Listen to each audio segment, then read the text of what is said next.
Hail, hail, and welcome to A Celtic World North America. We are part of A Celtic World YouTube channel, which casts a light on the worldwide Celtic support. On this show, we kind of focus on the North American side of things and give a little bit of the perspective from on the other side of the ocean.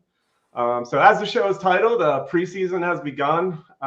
Finally, I know it's only been like a month that we haven't had Celtic, but it seems longer.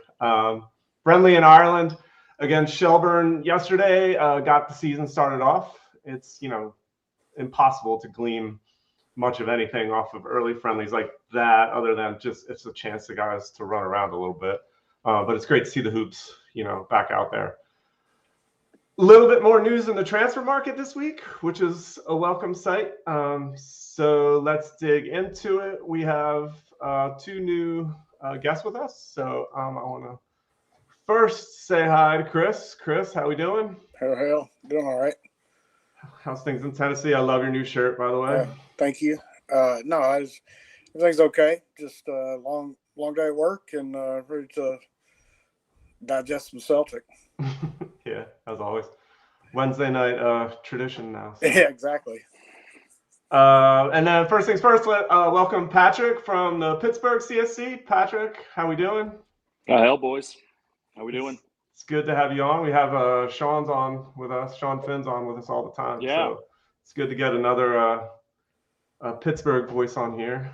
And then last but not least, Stevie from the Fenian Bhoys in Manhattan. How we doing?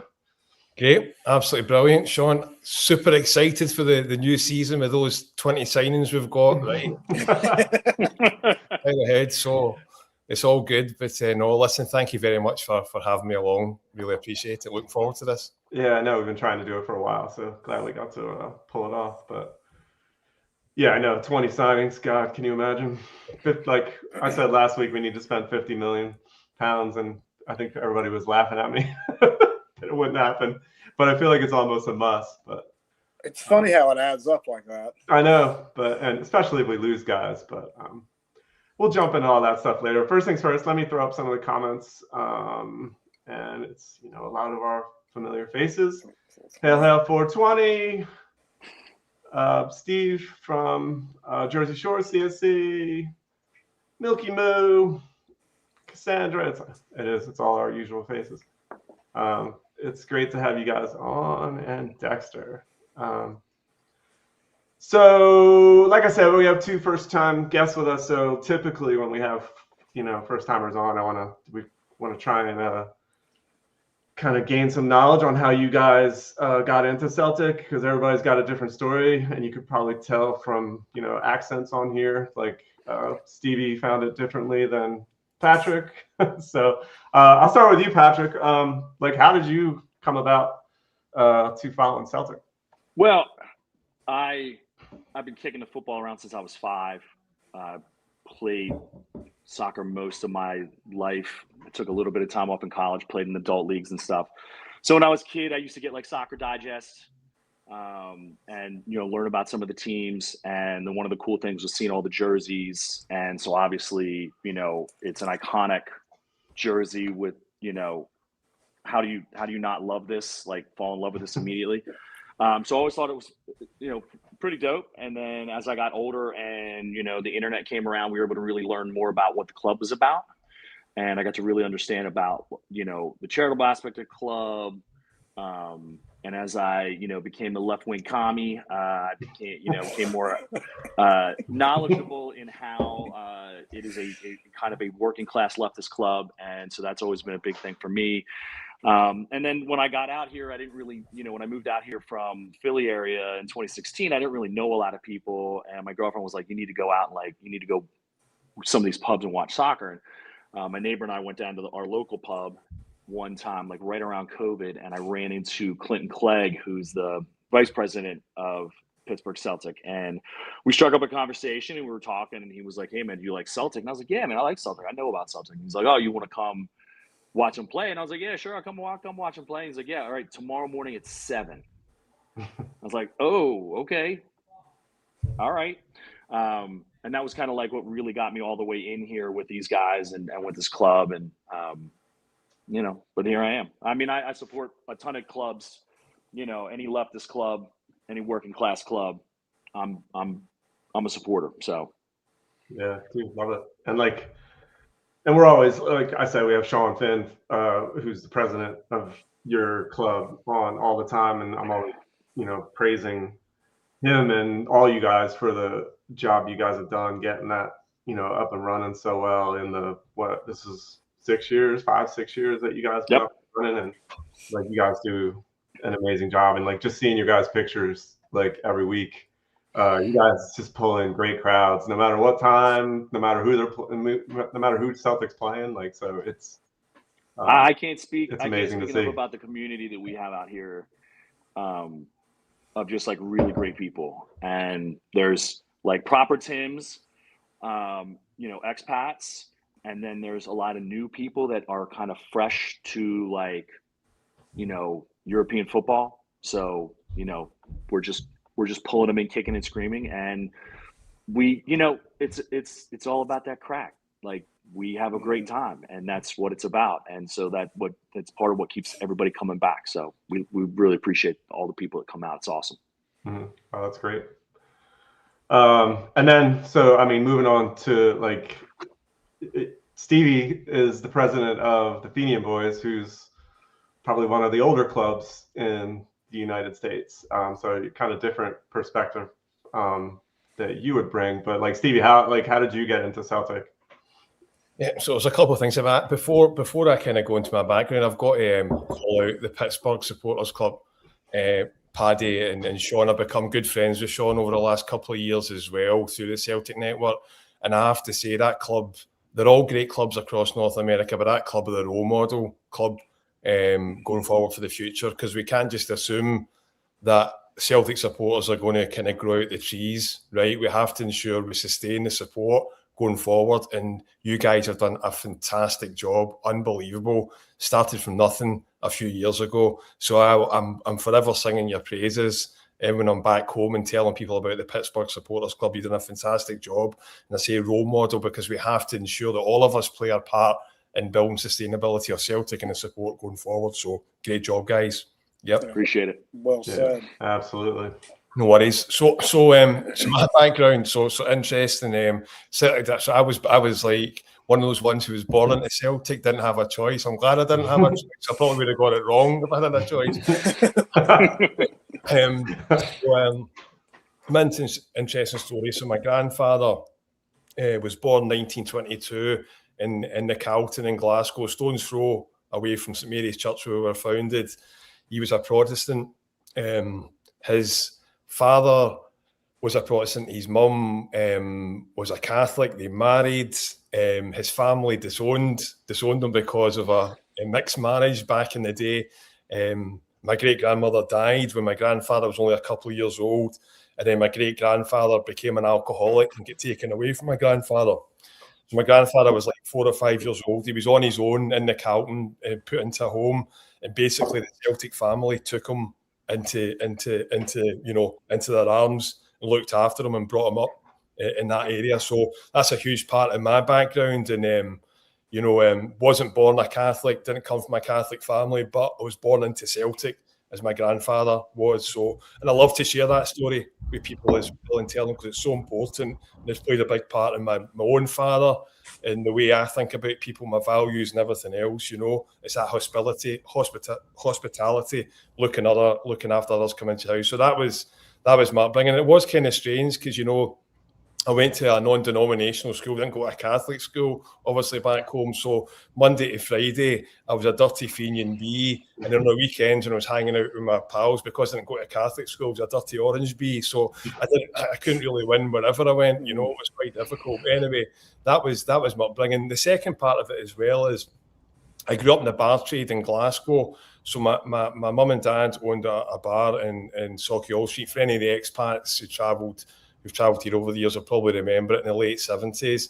And because my dad was a Celtic supporter, it was known as a Celtic bar in Glasgow. So we used to get a lot of supporters coming in. We used to get a lot of players coming back in the early 80s as well. So whether I was watching the football at home, and I spent a lot of time in the bar, it was just always Celtic people in and around the pub back then as well. So think about now, and we're at Ernie O'Malley's and and I'm in the bar a lot, obviously, for the games, whatever else. You know, it's always been part of my DNA and what I've done. So that's a bit about me. My grandfather, my dad's bar, whatever kind of Celtic supporters, that was my kind of upbringing. But great memories looking back. That's 40 odd years ago, and here we are now, right? I'm probably even worse than what I was then now, you know, when it comes to the nerves and the passion and whatever else. But that's my background. Yeah, I am more nervous every year, particularly after last season. that took years off my life, but I think hopefully this year gets a little better. But I love that story. That's amazing, and that's kind of why we do it. And I think it's, you know, just the contrast, and like everybody's got a different story. You know, whether you're from Glasgow or, you know, I mean, we've had people just from all over the world, all over the United States, and like everybody's got a different way that they found them, and it's like it's cool to hear it. So, and like you're the president of the Fenian Bhoys, and like I always say that's one of my, I felt like I was half a member a few years ago because I was up there so many times. But like, I guess first things first, like how do you feel like the move over to Ernie O'Malley's went this season? It's really good. Actually, before I always say this, people say present. You know what it's like in this country? Everyone's a president of something, right? So I'm the only sober person there, which is why I run the shop, because nobody else to do so. So it's actually been a major success, right? Obviously, it was a massive move for us, as you well know, Sean and Chris, you know, Pat. We were at Jack Dempsey's for 20 years, but it was just time for a change. You know, they've been changing ownership there. Like, still a great pub, still great people there, but we just felt it was time to move. And we did go back to Ernie O'Malley's, which is, I'm not sure if you're aware, but it's very close to where our original pub was. Yeah, right? And that whole story behind why we're called the Fenian Bhoys as well, because the supporters club was founded in the area where the Fenian Brotherhood was formed in the mid-19th century, in that area of Manhattan, right? So that was a big thing for us, almost like going back to our roots there.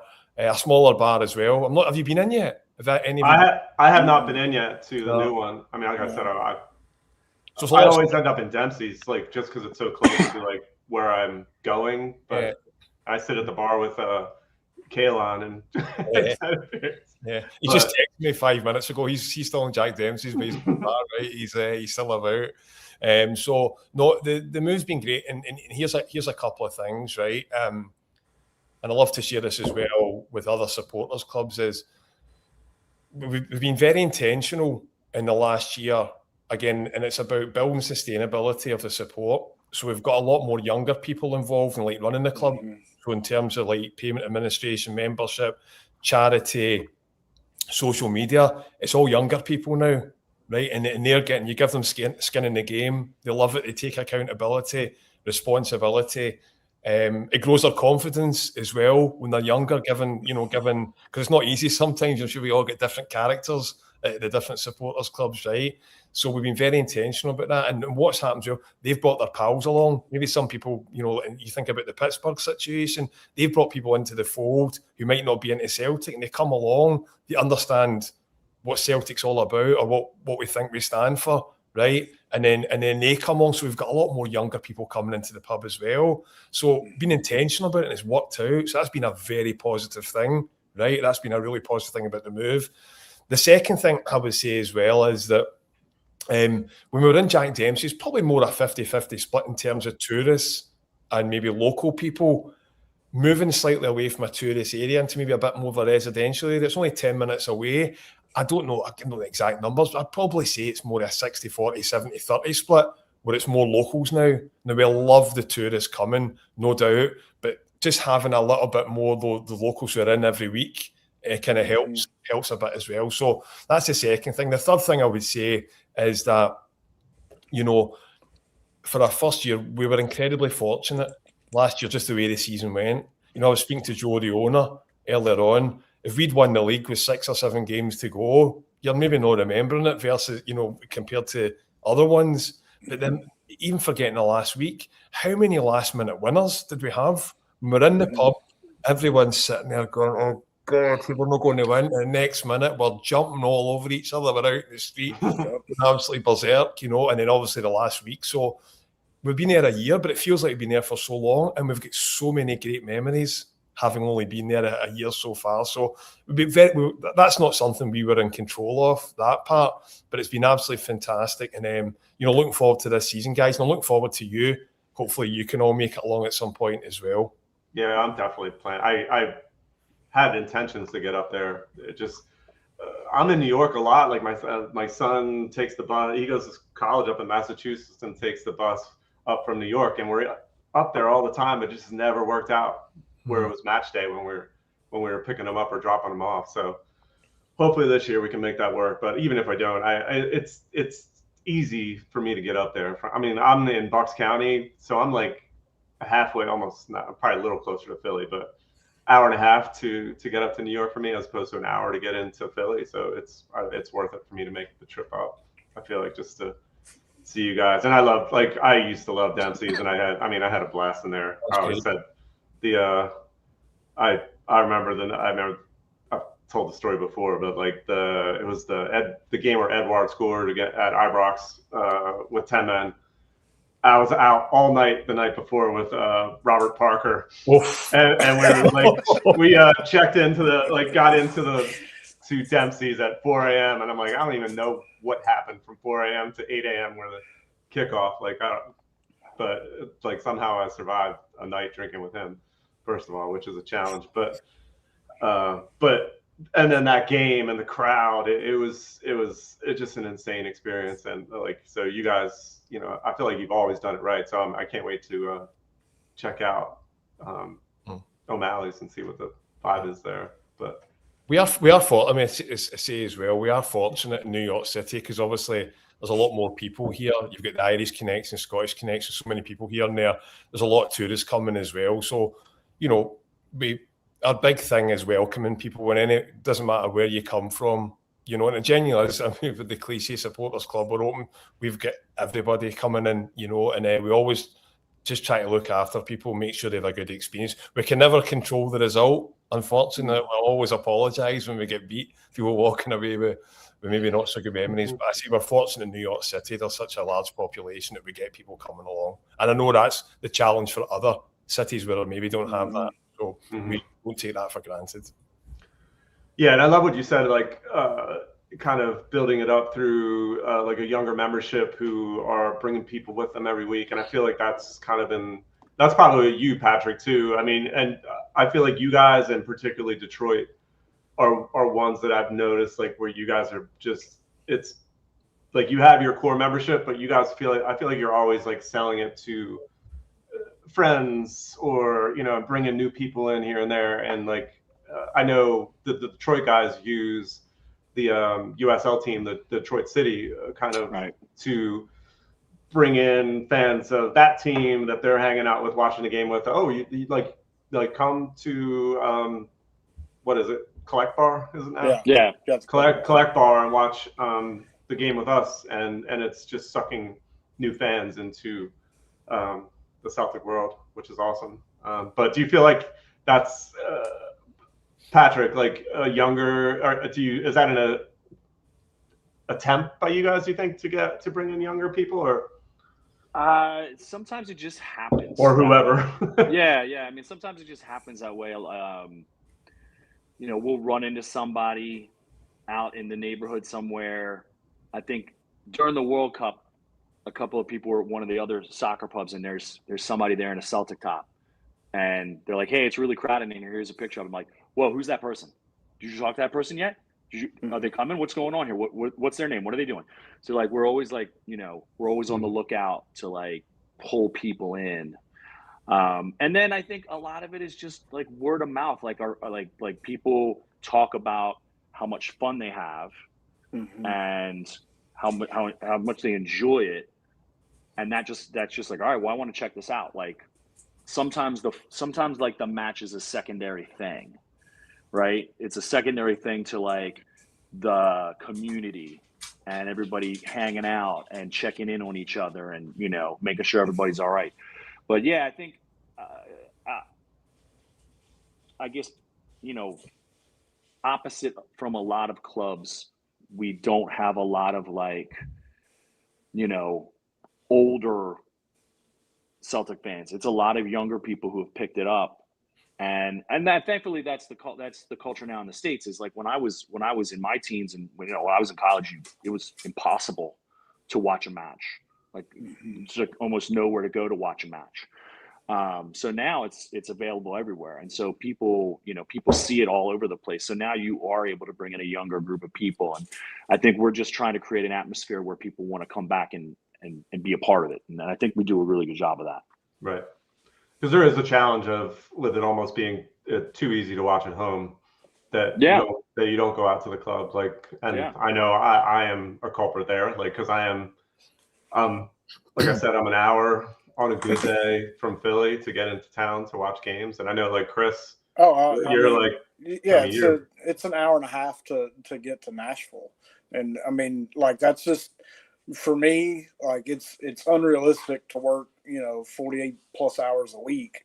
And then on Saturday or Sunday morning at 4:30 in the morning that I've got to get up and drive an hour and a half and then, drive an hour and a half back. I mean, it's tough. Like you make that, it's a lot. It would be a lot easier if I lived, closer to a supporters club. And like, in New York City, like you have no problems, right? You've got people from all over everywhere. And, same in Pittsburgh, you have a core center of people that can pull into a supporters club. But I mean, for me, I mean, it's been like that seemingly, my entire Celtic watching, I haven't missed a match since like 2010, 2011, something like that. And I mean, so like I've been at least consistent, but at the same time, like it's super hard to find,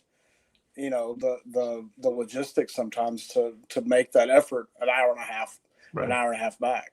Yeah.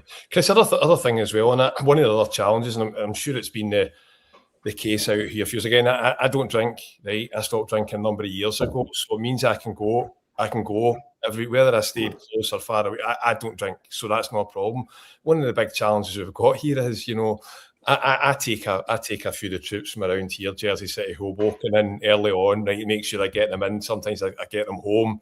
I don't get them home, should I say? I get them back to New Jersey.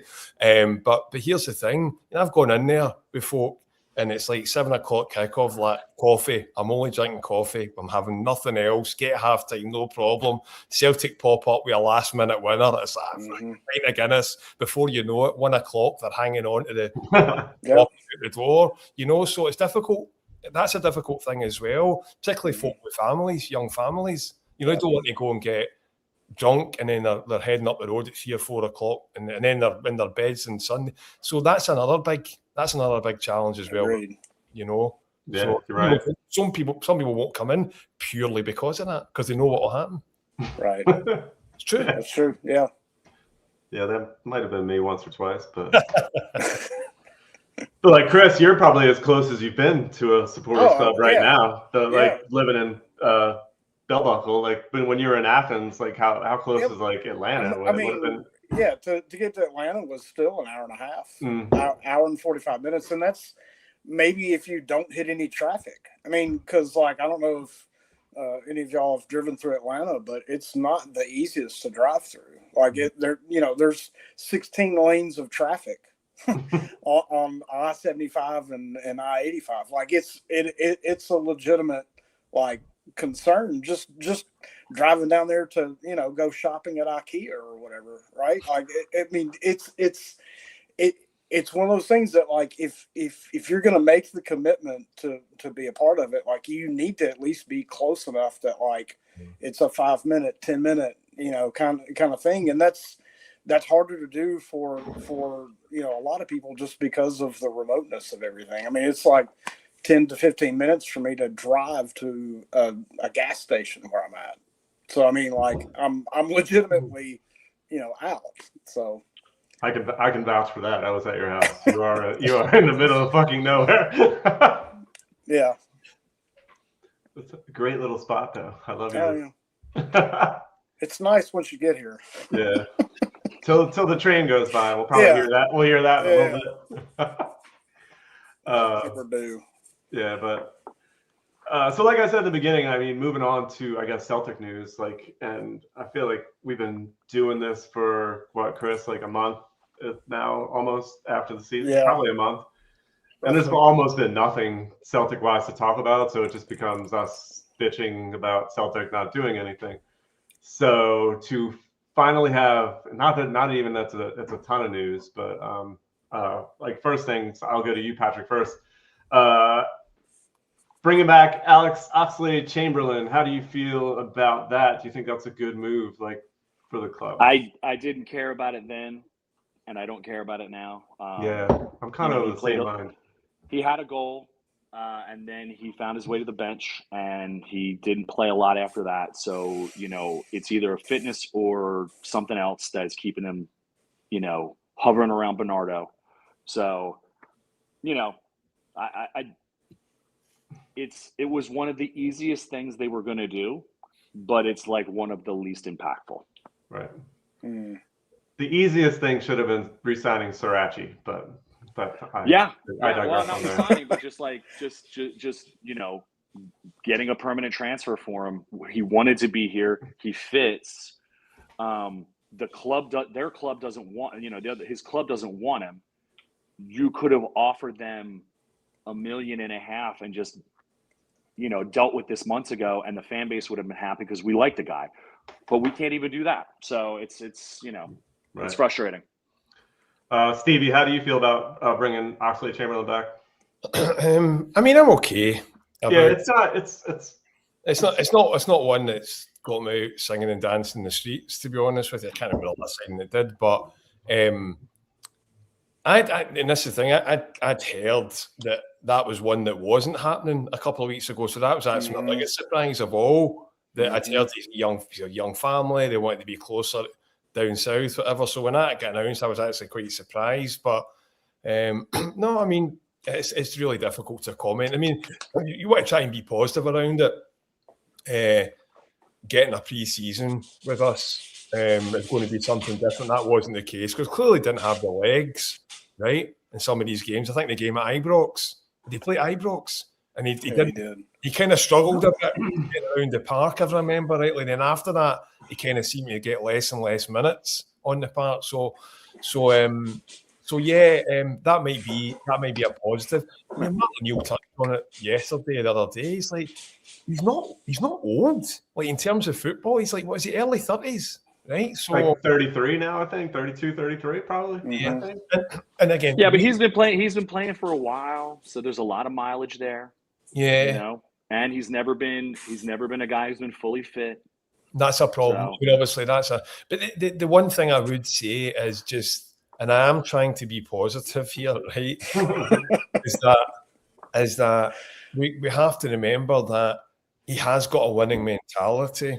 He's got medals. You get medal at Celtic now as well to add to his other medals. So he's won big games, right? And that's important. I mean, here to talk about Celtic, right, and not about Rangers. And Rangers have made a lot of signings, whatever else as well. But some of the mentality is still there. You hear Derek McInnes' first interview is blaming everybody else. That's the culture. We don't want that culture, right? We want a culture of winners. So it might not be somebody who's a 24 or 25-year-old, but we're still signing somebody who's a winner. And I think it's really important that we keep some of that element at the club.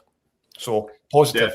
Yeah, agree. No, I agree with that. Yeah, I mean, it's not the most exciting thing, but you do see moments of class and like where he's like, you see the skill he has that really probably nobody else in the league has. Those little turns and stuff that in the midfield, like that almost nobody else in Scotland is going to be doing it at this point.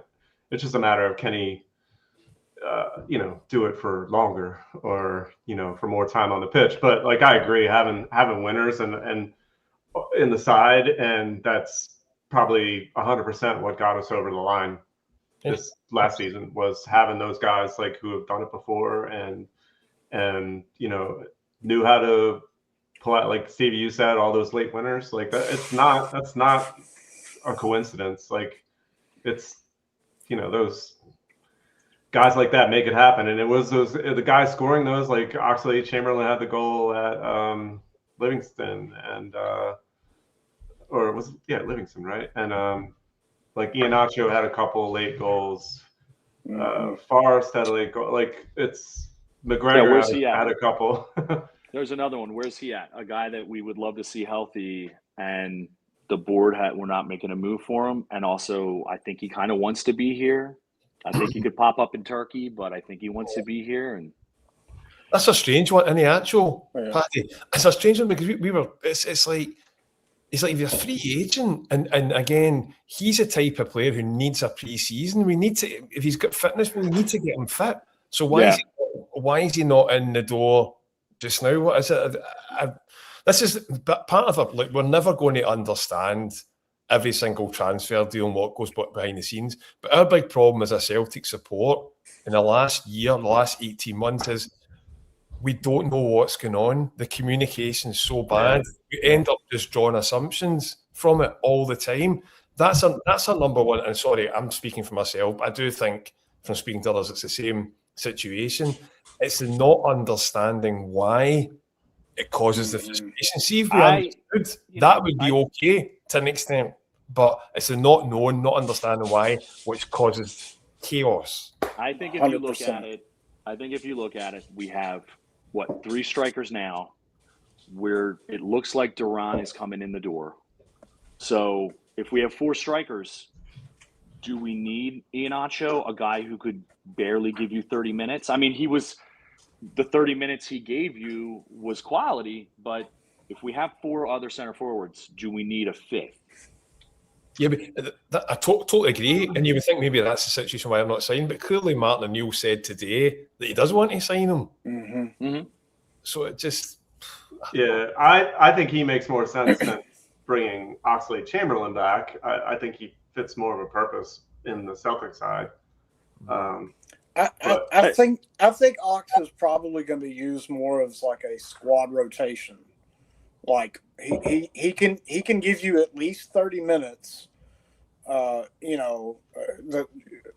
against Kelly, and he's got enough experience. He's got enough, wherewithal, football mentality that he could probably put in a shift if he needs to. And I think that's all the bringing him back is going to do. But I totally agree with you about Iheanacho in that.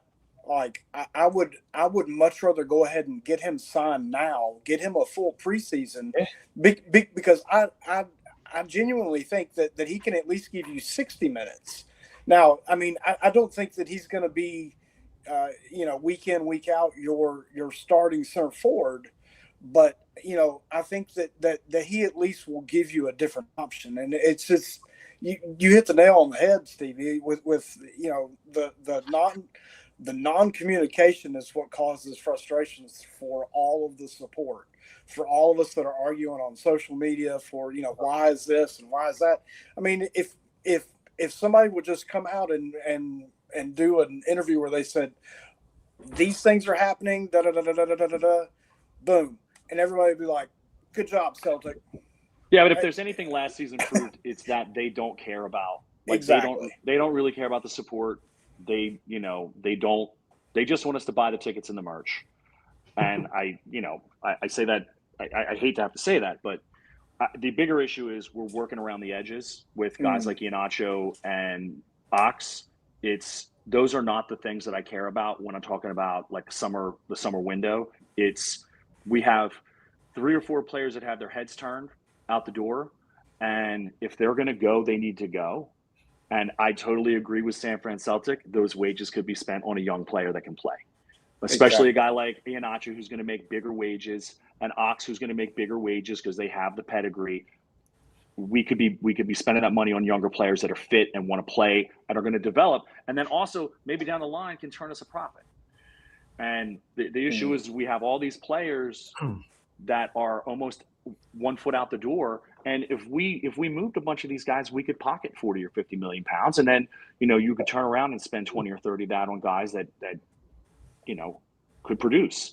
And we're talking about starters. I don't, that's the thing is we're talking about Fringe bench players. We're Yeah. talking about our fifth Really are. striker or our sixth, midfielder.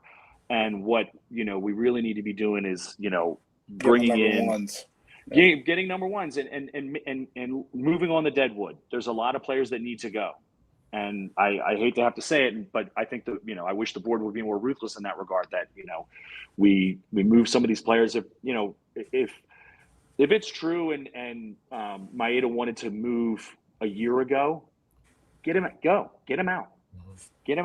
I know that we're all still sore that they haven't really replaced Kyogo, but I go back to Kyogo. I mean, I often have this conversation. It wasn't even, it was before Kyogo. It's when Giamakis left. Mm-hmm. Two strikers that didn't matter who was on the park. You knew you were going to score goals. And the minute 100%. that was, and people can argue about Adam Ida or whatever, right? They brought him in afterwards, but he wasn't as good as Giamakis, I don't think, right? No, I don't think so either. And we never replaced, and it's almost like that cycle. See, another thing I would say as well, we're still living off Ange Postecoglou's team. Mm-hmm. Yeah, I think somebody said that in the last couple of weeks. Somebody had just said the same exact thing, and you're right. You're absolutely right. 5-6 years ago, is that right? The issue there is that we're working off of an old team, but we also have a manager who's got 1 foot in retirement. And if you're going to build another team and you're going to bring in a bunch of new players to fit a system, then you need to commit to a manager for a long term, and then you need to bring in those players. I Pat, on that though, my view on it is I at this moment in time, right? And people can look at it on a season by season basis. I just look at it as a time basis.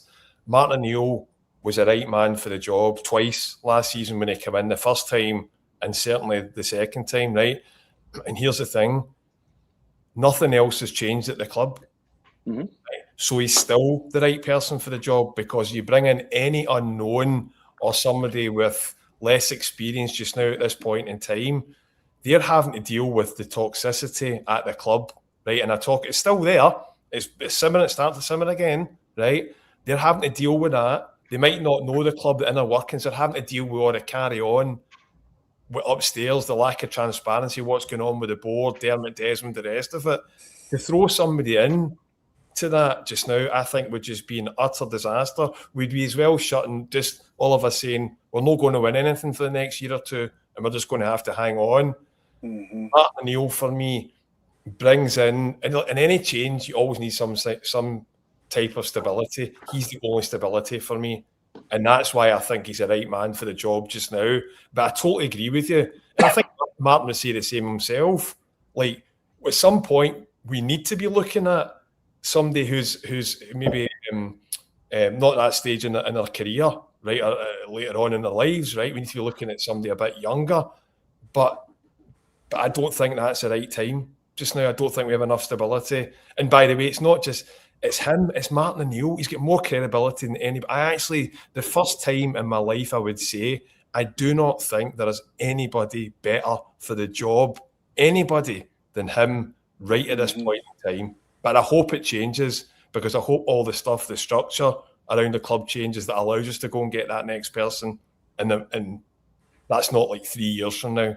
Yeah, I was wrong. I thought he was going to be gone. I thought he wanted out. Like, I thought he just wanted the club to move forward, and I thought for sure he wasn't going to be back this year. But here he is. So yeah, it does make it hard to maybe not make it hard, but a little more difficult to sign guys who maybe, like, they see Martin O'Neill there and he's only going to be there for a year, and they know a new manager is going to be there next year or the year after, like, and they're like, do I want to sign there not knowing who? But I do agree with you, Stevie, that, like, it's stability, and maybe that is why maybe you sign guys like Iheanacho, like, who played under him last year, and it's I mean, last year was ugly, obviously, and ended up we ended up getting the double, obviously, but I mean, if there is one thing, guys, go ahead, if there is one thing that O'Neill could do that would be helpful, is to go out into the transfer market, especially with some of these free agents that are out there, and bring in guys who have some pedigree and can, he's a club legend. And so, I think he'll have a little cachet. And so, maybe bring in some more guys like that, instead of taking a punt on, somebody from, whatever, Kazakhstan or whatever, I don't know. Go look down south at some of these guys that are free agents and see if we can talk them into coming to a historic club and spending a year or two here. Yeah. We're not allowed to talk about 10 in a row yet. I just saw that. Good. I'm pretty sure I know it's the same gentleman that's on the Celtic Exchange podcast, San Fran. You can maybe tell me if it is, but I recognise him. By the way, back, Sean, I think it's an important point, though, talking about players who might not come around or come to Celtic because the manager's there for a year or 2 years. I actually don't think that matters anymore, because a lot of these players are only coming for 2-year cycles. That's anyway. true. You're right.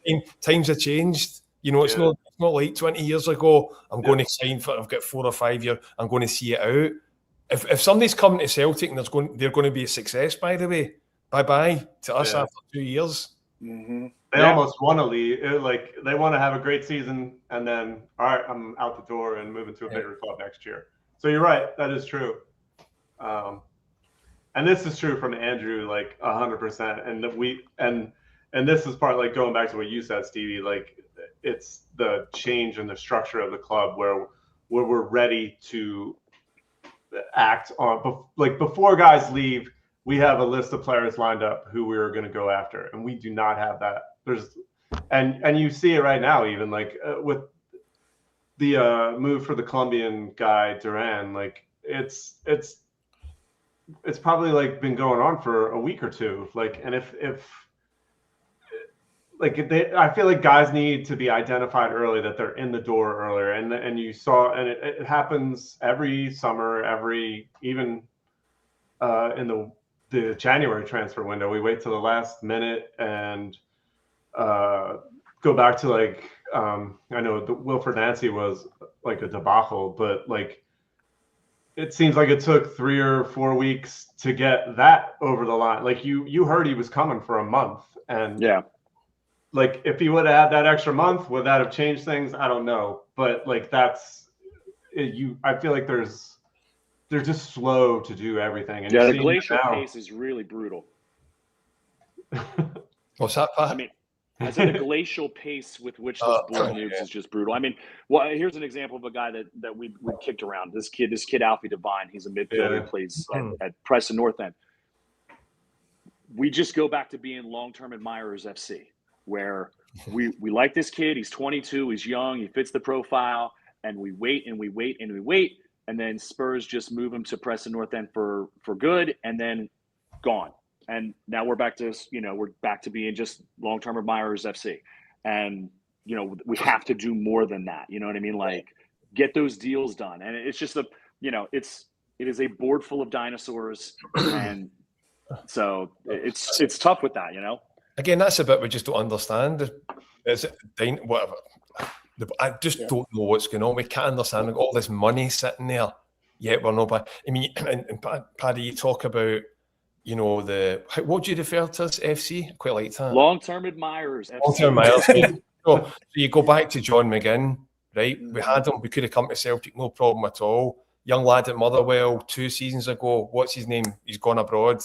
Lennon Miller. Another one we had. Oski. Now the latest one at Motherwell. The boy scored 3 goals. Just right. I mean, honestly, I would take him in a minute. Like, I think he would be great for us. And I thought that before the World Cup, and he added money to this price. Yeah. Well, I mean, talk about a guy who added money to his price. Another guy we were linked to is Hassam Hassan from Egypt. And we have. It sounds like we submitted a £4 million bid before the Argentina game. Is that going to be enough now? These are deals that if we like these guys and we think they fit the profile, we need to just make it happen. We've got to make it happen sooner. We take too long to get these deals across the line. The one, and again, another try. I'm here to draw positives tonight. Sean, we appreciate that. positivity, which is really unlike me, by the way. You've got me the one good day. I don't know what happened. But even if I think about Martin the last couple of days, even his interviews and stuff, his body language seems to be okay now. And if it was that bad, if things were that bad, this is the bit, again, it doesn't make sense. He wouldn't have taken the job. Now, I know X, Y, and Z, and it kind of makes sense to a bit what he talked about today with some of the backroom staff not signing up, because we heard about Sean Maloney maybe taking up another job at the club, but there was certainly something in that. So all these moving parts, it wasn't like a case of, right, bang, we're going to do this, Martin Neal's here, the other two fall into place. So although I'm not 100% sure, there might have been something to that. But again, we're sitting there going, oh my God, Martin's taking the job. He's been promised players and he can't even get the backroom staff in after 2 or 3 weeks, right? We're tearing our hair out. But I guess the point I'm making is that he seems to be quite positive the last couple of days. And that, if Martin Neal's been positive around things, then I think a lot of us trust him. And that's a good thing. It's still early July. There's still a solid month. Like there's still a solid month if they want to make deals. If they're already talking to teams and making, getting low ball bids rejected, then there's still time. I think we just don't want a repeat of last season when we get to the qualifier and we don't have what we need. Yeah. And then that's one of the worst ever, by the way, I've got to say, like looking back after with the signing, getting knocked out and all my years have fallen, and it's not a recency thing. I thought that was just one of the worst things. Yeah, I agree. I think that was a low point, like absolutely low point. Supporter. That, and then your realization when the transfer window shut, whatever it was at the when was it the first? Is it the start of September? Is it? Yeah, like September 1. Yeah, first day. I'm looking at it, and with no disrespect to some of these guys, we didn't have a centre forward. We had no centre forward at the club. Johnny Kenny was the only guy. No disrespect to Johnny, right? Young talent, whatever. Is he going? We don't know that he's going to cut it. But it's the first time I can ever remember in living memory, like going into a new season, we didn't even have a centre forward, and then we got a free agent 24 hours later in Ancho. It was the lowest. That was the point where I thought this is really bad. Mm-hmm. And to your point, I just hope we don't have a Groundhog Day. Yeah, I can't do it again. But I mean, there's players that are being talked about right now. Like there's the midfielder from Torino, and there's the goalkeeper. Even though the goalkeeper is really kind of like a second keeper, he's really not. He's more of a backup than a starter. There's a center back. There's another strike. Like there are players that we're talking about. So hopefully that means that they're gonna get more concrete. I think they just need to get over the nickel and diming stuff and get into the present day market for players, because nickel and diming over £1 million or £2 million haggling over that is just insane. We're sitting on tens of millions of pounds, and we don't want to spend 2 or 3 on a player. Mm-hmm. Just do it. Because you're going to sell. You could sell Angles tomorrow and get what 20, 25. Yeah. Listen, right? A centre forward would have got us in the Champions League last year. One player. So one player made a difference. Right? Absolutely. I mean, Chris, do you think Martin? Do you think the club offered Martin or almost promised Martin a substantial amount of money to spend in order to get him to sign on? I mean, that's like, I feel like it had to be, but I mean, I think Stevie hit the nail on the head. His positivity in the last few days and like some of the interviews and stuff, it gives me a little bit of confidence that like they're at least being like, hey, we can get you what you need. You're not going to go sign, Mbappe or anything like that, but you're still going to get like, some quality coming through. So, and Patty, you mentioned the keeper. I kind of know that Sinisalo is the number one at the moment. Are we all kind of okay with Sinisalo being the number one? Because that, for me, I'm kind of okay with it. I thought that he's still developing as a keeper, but I think he's in the right place. And if you can get another a solid number 2 in the door behind him, I think that'll shore us up for keeper. But I'm interested in what y'all think for I think there's 2 trains of thought there, right? So they can spend money on the kid Ernst from Hertha Berlin, and he would be competition, but probably a number 2. Or if you wanted to take a fun gamble, there's guys out there like Jan Sommer, who just got done. I forget if he was at Inter or not. Somebody told me today that Chelsea would part with Kepa for £5 million. So those are guys that have some pedigree. One's a little older, one's a little crazier, I guess. I don't know. But those are what kind of a club are we? Do we want to take big swings and bring in players, or do we want to keep nickel and diming? Sinisalo's fine.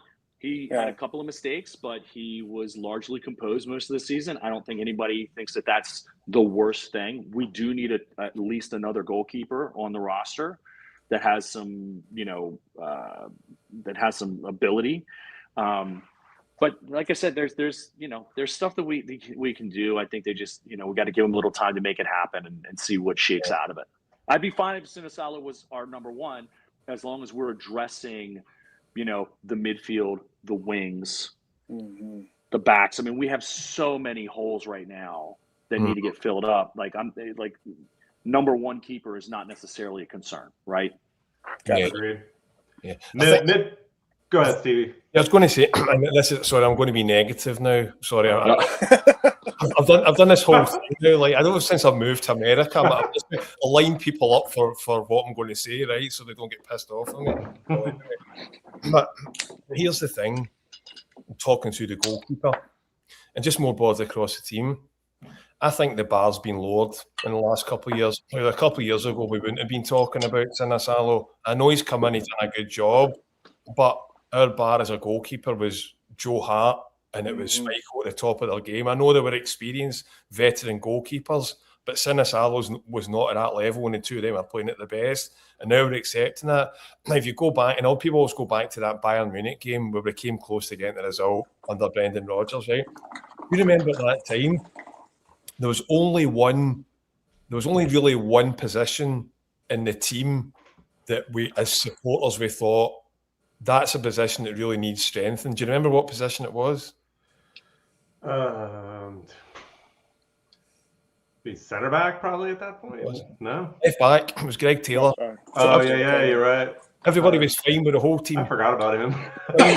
That team that faced Bayern Munich, and the team that played that season: Engels, McGregor, Hattati in the middle of the park, Carter Vickers, Scales, Alistair Johnson the right, Schmeichel in goals, Greg Taylor at left back, and made Ida and Kyogo Maeda up front, right? We were like, okay, we had a good left back, right? So it's only one player we were talking about 18 months ago. 18 months ago, now we're talking about 8 or 9 players and no one player anymore. Right. So that's the point I'm making. It's almost like the bar's been lowered, right? In the last 18 months. So there is that. People talk about it in terms of that was a great moment and we've gone downhill, but that's the way I look at it. We've lowered the bar in terms of our expectation of players, and now we're saying the board has lowered the bar. Sure they are. Yeah, I mean the board has lowered the bar. I don't think. Yeah. I think that we know that we can bring in players like that caliber, like the Joe Hart, Schmeichel kind of caliber of player. We can bring in those players. We have a history. We are a storied club. Those playing at Celtic Park is a big deal. So it's just the board has lowered the bar. I just don't know if they share the same ambition that we share. Yeah, I mean, going back to that Bayern Munich team, that people talk about, we haven't replaced Kyogo, but I think more importantly in that side, the guy we haven't replaced is Kuhn. Kuhn, the winger. I was going to say that. He scored that. Yeah, he scored, and that's. I mean, we have decent wingers, but I think he was next level. Yeah, and he hasn't really done much seemingly since he left. No, from what I've heard, but. I mean, spend 10 million. Spend 10 million. Bring in bring in Hassan. Do what it takes. Spend 12 million. Bring in the 2 wingers. Like, just do it. You know what I mean? Like, be a little generous. See if you, let me ask you this, guys. See if you were to go through who's there just now, right? Who's at the club just now? Who would you definitely have in your team? Who? Who would be definite? Like, no, let's assume Maeda's going, and right. Yeah, and Engels too. That's what I keep saying. Maeda and Engels like got us over the line for me last season. The two guys. Nygren had a ton of goals. He helped. No, he did, but more like he didn't do as much at the end of the season. Like Nygren and not Nygren, Engels and Maeda, I think were those guys in those last 7 games who were like irreplaceable. Like Maeda scoring the goals and Engels just running everywhere and covering like every bit of the grass. But I don't know, Chris, who do you think will like? I mean, You're right. Stevie's out of the current squad, CCV and Scales. Honestly, I mean, you know, like if I just don't think that you're going to be able to keep most of that starting. You know, who's currently there? Maeda's gone, Rio's gone. I think Engels is gone. You know, the Nygren. Like I love what David said about Nygren. That Nygren is a luxury player. This is why you can't get as much out of him, is because he's a luxury player. Like he's expecting everybody else around him to do some of these things, and he's gonna, you know, pop in for a goal. And yeah, he's a huge contributor. But assuming all that, like he's gonna go, right? So that's 4 players, and then we don't know what's gonna happen with Alistair Johnson. You know, I've read stuff that Trusty's gone. Okay, so you need to get another center back to at least, you know, another body at least to replace him. You know, so I mean, yeah, you're still looking at like 8 or 9 players that are going to have to get replaced. It's almost like flipping. It's a kind of different way to ask the question around or make the point about the bar being lowered. Because that team that faced Bayern Munich, if you were to ask you that night, who at this team would you have in your team next season? You would have had most of them in there. You would have 8 or 9. Except for Greg Taylor. And by the way, God, Greg Taylor would probably take him now. Do you know what I mean? But oh yeah, that's a crazy thing. But now you're like, I mean, if I think of Alistair Johnson, I'm kind of hoping he stays, but he's at that 4-year cycle, right? You could live without Trusty. Yeah. Right? There's not many. I still think Callum, right? Just in terms of, I know people saying he's not as good as what he was and whatever else, right? And I think he might end up going to the Saudi League at some point. But I just think for a transition year, I think it's important. That'd be a massive loss for us, by the way. That'd be huge. Yeah. Anyway, I don't want to derail it, Sean, by asking that question, but it's like the point I'm making is the amount of the players that we need in. It's I mean, in May, at the end of the season, I thought back in May we were gonna overturn the squad and we'd have to turn over 12 or 16 players. Just players that wanted to leave, players that aren't good enough, players that we need to bring in. So, I mean, everything you're saying is just backing that up, right? That we really just should just overhaul the squad and just, you know, but do it right. I mean, you know, like I said, don't be cheap. Spend the money. You know, bring in some players, build a team. I guess I'll transition into there to with the guy who seemingly they're going to sign. I mean, it seems like it's outside of him failing a medical, Camilo Duran. But oh my God. So was the guy that signed that we were going to sign him on a long-term deal, then he failed the medical. Was it in Buka? Yeah, Buka. Yeah, it was. Oh, yeah. That was a blessing that he failed that medical. But I don't know. Like Chris, I mean, have you? I know I've watched the YouTube videos. I haven't. I mean, other than watching the highlight of Egypt playing Argentina, I don't know anything of Hassan. No, I was talking about Duran, the guy from Colombia, who I know he's the best Karabakh. Yeah. I don't know, Stevie. Have you looked into him at all? Actually, I could have a bit of a joke with Paddy here because me and Sean Finn are massive Duran fans, and Sean's wife as well. She's a big Duran fan as well. Oh, so yeah. we're just happy purely because of that. No, all joking aside, I mean, I did watch some of the goals and the YouTube thing. Don't you check the goals right as you do? But I think 5 goals in the Champions League. Yeah. That's all right. And what I read earlier on, Stephen McGowan, is it Stephen McGowan? Stephen's like a pretty well-connected journalist back home. He's saying that like the fee or the money that's involved is more like up to £8 million versus the 3 or 4 million that's being quoted as well, which kind of makes sense if you're buying a striker that scored five goals in the Champions League. Right, so I was saying the other day that the numbers I had heard for Duran were all over the place. It went from like 3 to 5, but that was like a 3 plus 2 and add-ons. It's all over the place right now. I don't think we're going to figure it out right away either. Yeah, I don't think you're getting a striker for 3 million that scored 5 goals in the Champions League. Mm-hmm. Yeah, but he plays in Azerbaijan, and I think that's the trade-off. He's played his way down to Azerbaijan. So, well, he came up through he was in the Portugal 5th division before he went to Karabakh in Azerbaijan.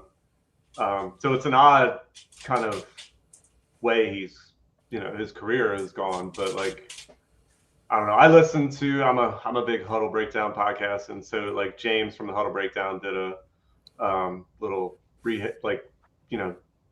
deep dive into him, and doesn't seem like he's the fastest guy, decently fast, seemingly plays more on the right side. He said he's a left footer. So probably more that right-sided guy who brings it back onto his left foot to score goals. But I don't know. I don't know what. I mean, I watched the videos too, so it's hard to. And you watched the Mvuka videos and Adamu videos, and they looked pretty good. But so it's hard to judge guys in those things. But so. Yeah. Sean, one other thing I was going to say that again, listen to Neil talk the last couple of days. By the way, going back into positive again now, he says in a couple of weeks' time, you're going to see, he actually said it, he committed to it yesterday, in the next couple of weeks, you're going to see players that have come in to supplement the squad, right? So that's the first thing. But in terms of this player, he also said today that he wasn't, some comment around not necessarily being the natural goal scorer. He actually said that. So he's not the guy that's coming in that you're hoping for 30 goals a season or whatever it is, 25, 30 goals. But he's a forward player. And I think they're still in the market for a goal scorer. You hope. Of Ian Acho, right? I think that's the case, honestly. I genuinely think we're in for another striker as well as Ian Acho. Yeah, and that's the other Casper or Dolberg is another name that keeps popping up. Oh no, not again. Was he the guy who went to Ajax? No. Yeah, he's the guy that failed out. He went to Ajax, had a stinker, and now it's now we're back in for him. I feel like we just dodged a bullet. I don't know. Is he gonna get better if he comes here? I don't know. How much is Ajax gonna want? We do have the tendency to just rehash names over and over every season. So yep.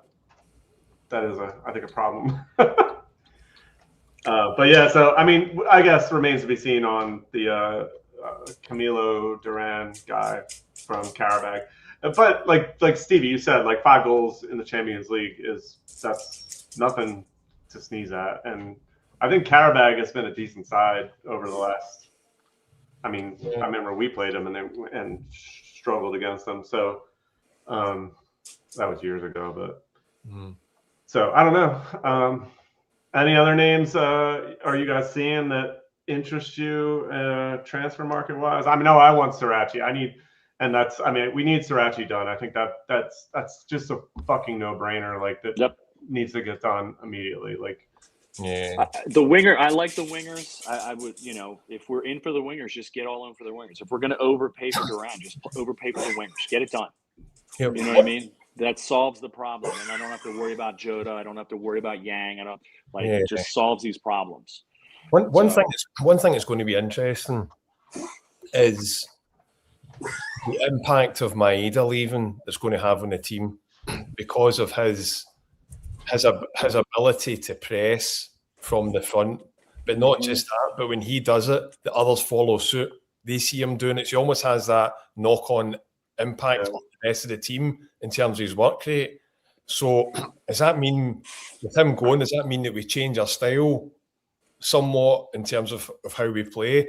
Again, just listening to Martin Neal's comments, he did make a comment a week or two ago, or there was something I remember reading about changing the style slightly as well. And by the way, when Martin came in, he had to play with what he had, right? So he wasn't coming in with a certain style. He was saying, here's the players here, and I'll just get them playing a way that's going to get us results at the end of the day. Right. If we end up with 4 of these players, key players leaving the team, you're an integral part of the team, that's surely going to change the way we play if we bring other players in. So that's something to consider as well. It's actually difficult for us just now to think on a player-by-player basis when we don't actually know how they're going to play as a team, you know? I disagree. I don't know if Duran's a winger. I from what I saw, it looked like he was more of a striker than a central forward than a winger. Well, maybe he'll end up. Maybe they will play slightly different. Maybe that's the point. Paddy are making. They might change the style. 4-4-2. It's back in style. Well, that's what. And like I said, I watch the Huddle Breakdown every week, and I end up regurgitating some of the shit they say on here. But and I don't know. James. I mean, half of the time I don't understand anything they're saying. But the one thing they showed was his heat map thing, and it definitely was tilted towards the right side and far up the pitch, so. But I think they did play with 2 strikers at times too, Karabag. So maybe he was on that side. So it is, I guess, remains to be seen. But it's seemingly going to happen outside, like I said, outside of him failing a medical, which that's very rare that's going to happen. So, I mean, I think it's a decent move, and seemingly Patty, you said $3 million with add-ons, and it sounded like 3 plus 2 or something like that. Yeah. So that's not a ton for a striker. No. But he's coming from Azerbaijan, like you said, Karabag. So I do hope there's something else in the works. And I know we have a lot of strikers on the books now. If we have Kenny and Osmond and Shin Yamada, he scored in the friendly. On a penalty, but what do we spend? What do we spend on Adamita? I wonder if that's where they're just shell shocked. They don't want to spend that kind of money because Ida turned out to be kind of a bust. What do we spend? 9 or 11? 9. Yeah, they sold them for 7 or something. Let me know. Yeah. I wonder if they're just gun shy. Yeah, I think Yamada and Johnny Kenny, they'll not be there at the start of the season. I agree. I think Osmond, Ian Acho, and I think we'll sign another striker. And maybe this guy is a winger or a number 10. I don't know, right? But I think we're in the market for, assuming that Ian Acho signs, we're in the market for one more striker. Yeah, and I'm fine with guys like that, who seemingly can play winger or striker. And I mean, we had that with Dyson was kind of in that role, so replacing him with that. I do think we're going to kind of get a lot of this stuff where guys coming back from long-term injuries are going to be treated as new signings in the eyes of the club. They're going to be. Yep. Well, we got him back, and you've seen stuff with Jota seemingly is never going to come back from. We got pushed to October. Yeah, and then you're seeing him even more he might be just done So I mean that's frustrating to see, and he's obviously a really talented guy, but just hasn't played. Even if he comes back from injury, he hasn't played in 3 years. So how good are you going to be when you do come back? So all right, I don't think that CCV seeing him run out yesterday. I actually thought he just he looked like he hadn't missed really a whole lot. I mean, I know it's tough to gauge everything, but it's just like a preseason friendly. But like just watching him move, I mean, it was nice to see CCV back yesterday for sure. Yeah, where was the thing about Trusty? Where was he going? What's the deal with him? I didn't see that. I mean, it was probably some journalist's wishful thinking, but it was supposedly he was linked with like a couple of MLS clubs. Mm-hmm. Oh, because he was a current U.S. played in the World Cup player, right? And he scored the header goal, whatever match that was. But that his name had just been regurgitated. But I mean, I like most things during the preseason, most of it goes in one ear and out the other because what's to say what's true and what's not anymore. I mean, until you hear, until you hear stuff officially from either Martin O'Neill's mouth or an actual, hey, here is this person that signed for our club. Like, I'm not going to believe anything until it happens or it doesn't happen. I mean, it could happen. I mean, simple. They could be looking at a left-sided, could be in the market, or somebody's put a left-sided defender in place because I mean that's the thing as well. Like, see end of last season, I know they went with what the best players are available, but having 3 left-sided defenders in a back four it seemed completely. It was like even just watching it, you kind of felt like lopsided. It was just bizarre. And obviously he's got Scales there. Does he prefer Scales over Trusty? I don't know. And if Carter Vickers, because I tell you what, we'll not be playing with 2 left-sided centre halves. No.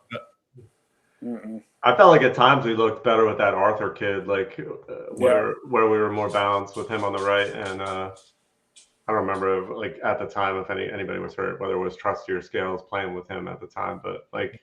I think it was Trusty. Yeah, those times I felt like it did look a little more balanced lineup. But did anybody get a chance to watch the friendly? I did yesterday. Yeah, I watched. I mean, like I said, there's not much I think you can glean off of those kind of games. What did you think of Celtic Player though? The new Celtic TV streaming service where you don't have to stop it at halftime and watch the second half. You could just go all the way through it if you missed it. Like if you're watching it on delay, you don't have to stop at halftime and restart the second half. Stevie, did you watch on Celtic Player? Premier Sports. Oh, okay. I watched on Celtic Player. It was okay. I wasn't able to watch it was like in spurts that I was watching it. So yeah, that is nice. I did have trouble converting my Celtic TV thing over to Celtic Player, which was fucking pissed me off. It took me forever, and I had to get their support involved. So that was annoying. Other than that, I mean, I feel like that makes perfect sense. Yeah. So being that it was a preseason game, though, I wasn't if it was like the first game of the regular season, and I was logging on 5 minutes before the game, and I couldn't get in, I would have been fuming. But so for the people that did watch, because I didn't get a chance to watch, what about the younger players that came on? I know somebody. I think I'd read somewhere that Liam Kennedy came on, and he's a young midfielder, and he looked the part. He looked good. He looked like he was there to play, right? Like, I don't know if I worry about Yamada scoring as much as I worry about younger players. Like, are we developing anybody? Do they look like they can play? I mean, he was all right. I thought nobody really jumped out at me of the young guys. Okay. I mean, particularly the first game back. Yeah, it's so hard because it really is it's just a run out, isn't it? It is. Yeah, that's all it is. The performance result. It's about getting those minutes in your legs, So there wasn't. I mean, it's quite strange. 2 penalties in the last minute, which is quite funny. Than Yamada scoring. Is that his first goal? Was that his first ever goal for Celtic? I think it was. Yeah, right. Yeah. The funny thing about that, I thought, I don't know if you noticed, I felt like he grabbed the ball and was like, I'm taking this, and McCown came over like, and Yamada just brushed him off like, and McCown was like, all right, whatever. You know what's funny, Sean? None of us have brought up at all during this call talking about players is Nabrowski being back. Yeah, that's another one. Like I feel like, is that a guy you're gonna just trot out as a new signing, kind of, and all right, we don't need to sign a new center back because we're bringing back, and he seemingly had a good run in Germany. So, I mean, maybe he does come back, and I mean, he hasn't played very much for us, but like when he does play, I don't feel like he's really put a bad foot forward. And he hasn't Effie Ambrose, but no, I'm sure he will at some point. But but yeah, I don't know. But yeah, those first friendlies it's there's not much you can take away from them. And like you said, Stevie, it's just a run out. Like get the guys some legs, and then next week they play in Lisbon, so like that'll be more of a, and still probably not that intense, and you probably still can't take too much away from it, but that'll be the one you look forward to a little more to get some information on how things are looking. Yeah, I mean, Balikwisha looked okay for spurts, to be honest. Yeah, there was a couple things he did well. Yeah, like he put Osman through on one chance, I know, and then it came back to him, and I know like at first like the Celtic player, I mean that's going to be a tough adjustment for me to change on that. Celtic player announcers kind of got on him for not hitting it first time, and when he did, I thought it was the right move. He like tried to kind of drag it past a defender who was sliding in front of him, and it just didn't work out. But like, I don't know. He was decent, but yeah, there's not much you can take away from that. Forrest had one good chance. I remember like San Fran says he was decent. So yeah. Yeah, I heard he was playing deeper in midfield and not as far forward. That's right. Correct. Yeah, more. Correct. Yeah, definitely. From interesting. And to be honest, that looked more of like his more natural position. Did Martin not say that last year in one of his quotes? He did. He's not a winger. He's definitely not a winger. Yeah. We signed him as a winger. I don't know what Martin's. That says about Martin's opinions about our previous recruitment. I don't know how much Martin had to do with any of that. So. Oh no, definitely nothing to do with it. Nothing. But yeah, so I mean, I don't know. Like, I am kind of looking forward to the Lisbon match next week, just to see a little bit like higher level of competition, obviously, and I think you'll see more of those guys. Getting that second time out, I think, is huge. Like that first time out has got to be hard to. Yeah. Coming back from being off for a month and running out there and it's almost impossible to look good. So this will be the one that I think you can judge guys a little more on. So I'm looking forward to that. And I will sign on early so I can make sure my Celtic player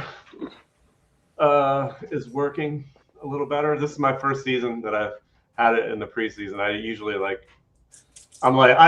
close out my. I'll go back to Celtic TV. And Chris, I always have problems with it. I'm like, fuck this thing. I'm done with it. And I log off for a while, and then 2 months later, I'm back on it, and then I have a problem, and it's a continual cancel and get it back, cancel and get it back. But I have had it for almost a year now, which is insane.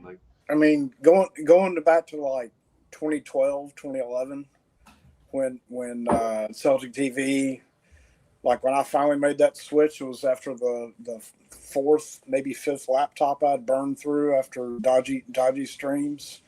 That I signed up for Celtic TV and haven't looked back since. And that's been the key thing for me is, as far as being able to to watch every match is that you just go ahead and sign up for it, and you never have to think about it. They just, take their 20 quid a month, and there it is. Mm-hmm.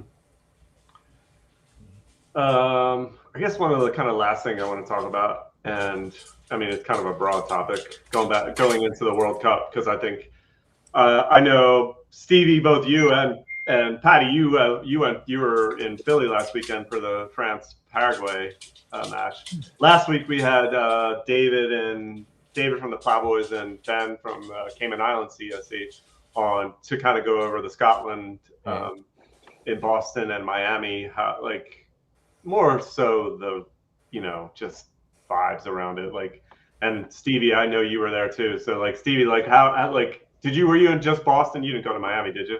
No, I just went to the first game. Yeah.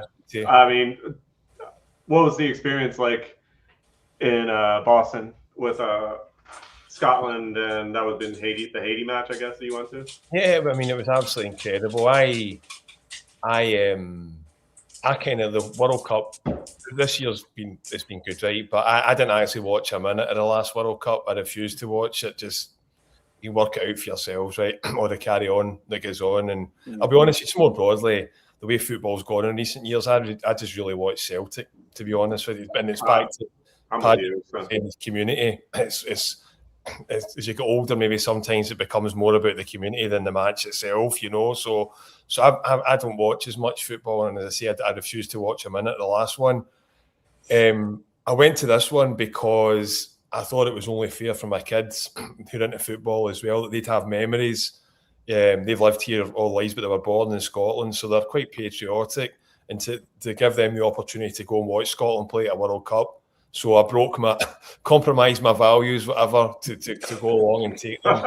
And it was absolutely brilliant. It was fantastic. It was surreal to see that many Scottish people in a place outside of Scotland. And they were great. And here's the thing as well that people have been talking about, and, there's a frustration that Scotland never qualify. They go beyond the group stages, and we're sick of this. We have a great party when we go to places, the rest of it. Do you know what? Yeah, that's true. But I tell you something, back to the community, that's what it's all about. Football's all about.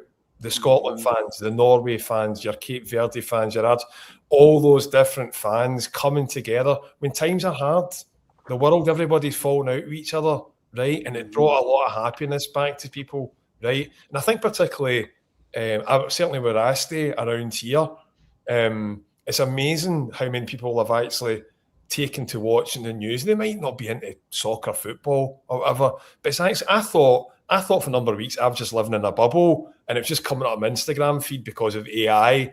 It's all Scotland. But the amount of people I'm working with, American people who don't know anything about football, going, "What about you guys?" And because you drank Boston Dry, and what's this thing? What's this thing with the cones and the heads and all that sort of, So that aspect of it, I think, has been really, really good. The fans have been an absolute credit, all the fans for different nations. And it's actually got to the point where there's a handful of games. A lot of the great fans have gone now. So it's just about the football now, which you're right. Which is a bit of a shame. But it's been good. I compromised my values to watch. There's been some great games recently. There's been a couple of crap ones the last few nights, I'm sure we'll agree as well. But that England-Mexico game was an absolute cracker. The Argentina one the other night was absolutely brilliant as well. And I honestly don't know. I really don't know who's going to win it. I think France are the obvious favourites. I think because of their firepower up front, I would tip them. But do you know, there's one team, and they're playing each other tomorrow night. See Morocco. They seem to be able to do enough to win the games. And I know England's the same and the other teams like Argentina last night. But I kind of feel Morocco are a bit like that as well. I think Morocco's going to struggle now that Sabari, their forward, got hurt. Oh, he got injured, is that right, Paddy? He got injured the last game. He went off the last game. Yeah, so I don't know if I think he's done for the tournament. So that could be a big deal for them. But they've still got another guy in the right. What's his name? Hakimi, is it? Hakimi? Well, Hakimi's a right back, but they back. Sorry, but he's a great player. Up, yeah. I mean, that's the thing. It's a right back, right? But they are. I'm not saying they're going to win it, but I wouldn't be ruling them out. I guess it's either them or France tomorrow night, isn't it? So let's see. Been great, Sean. I've absolutely loved it. It's been a great World Cup. Yeah, dude, I'm like you. Like I didn't watch any of 2022 World Cup, and I didn't watch a second of it. And I planned on doing that for this one too, and I hadn't. And I got back. I watched the England-Mexico game. That was the first one I watched, and which was just one of the most insane matches you've ever. Just great. Like it was one of the most entertaining matches you'll ever watch. And then I watched the USA-Belgium game, just probably mainly because of all the shit that was going on around it. But but you're right. Like in terms of like you said, the community, and I think bringing people together and shit like that. Like the Scotland, it really was like brought everything. Is that me? It was bringing everybody together, like and you, like you said, you're hearing from people, like you thought it was just on your feed. Like I'm hearing from people, like family members and stuff, who have no interest in football, no interest in Scotland, and they're like, what's going on? Because they know, like I do the Celtic stuff, like like that stuff in Boston is insane. Like, and so it's a great story, and like that was the most fun I had watching. It was just watching videos of the fans in Boston, and like some of them were just like a bunch of the guys we've had on the show, like from all the stuff, like Chicago and from just all over, like sending us videos, and like it's amazing to watch. So like I love that part of it. But like Patrick, you were in Philly this weekend for the France game. Like how did that was a bit of a different match, because that was a Paraguay fucking South American CONMEBOL football, like terrorism at its finest. I was a little disappointed. Like, I didn't see as much of the fan, like the supporter group stuff that I wanted to see. Now, my understanding was, I got tickets through my neighbor. She works for Visa. They're one of the big sponsors. So she got us tickets. So shouts to Courtney. She'll never see this show, but still. So she got us tickets, but we had to take her down so that she could work the match. So we went down and tailgated. So I didn't get to see like an actual procession. My understanding was the French supporters were going to come down from City Hall. Now, I don't know how they were going to do that coming all the way down Broad Street, but it's a hike. It's a hike. So we were in the parking lot. We were tailgating. There was very few people there. They do not get that culture. It seemed very normal. The Paraguayan fans were fine, but the football was pretty bad. I was pulling for Germany to get into this match because I wanted to see more open football than this. And so unfortunately I had to suffer through what looked like I had seen Paraguay, Germany. And so I had seen what they were going to do. And they just did. It was just dialed up to 11. Mm-hmm. And the ref didn't help. So the atmosphere was great. It was really loud. The French fans were fantastic. They were super loud. It was probably like 40% French, 40% Paraguayan, and then 20% was just random, people wearing U.S. stuff or just, neutral fan, Liverpool shirts, whatever. It was a great atmosphere. It was hot. It was real hot. So, we were 13 rows up from the pitch, and the pitch was like 140 some degrees before the match. So we're just in that. And we were on the sun side. So we were like in the sun until like the 85th minute. But it was really great to see at that level. To see those players at that level, to see Mbappe just like shaking off these guys, just smiling in their face while they're trying to they're doing their football terrorism.